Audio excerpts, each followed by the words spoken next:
Kumusta sa lahat mga kaibigan? Nasa Goik channel kayo. Ngayon, ipapakita ko paano maglaro ng Minecraft sa lokal na network. Una, gumawa tayo ng mundo.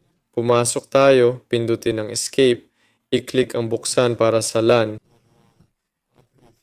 May port dito. Ilagay ang port, i-click ang gumawa ng mundo para sa laro, lokal na laro.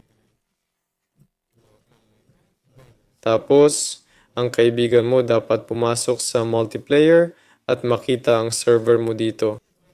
Kung di niya makita, huwag mag-alala. Punta sa start, type cmd, type apeconfig, makikita mo IP4 address mo, kopyahin mo, punta ka sa multiplayer, kaibigan mo punta sa multiplayer, i-click direct connection. Ilagay IP address, lagay dalawang tuldok, tapos port na nilagay mo. I-click sumali, yun lang. Ako si Waylor, paalam sa lahat.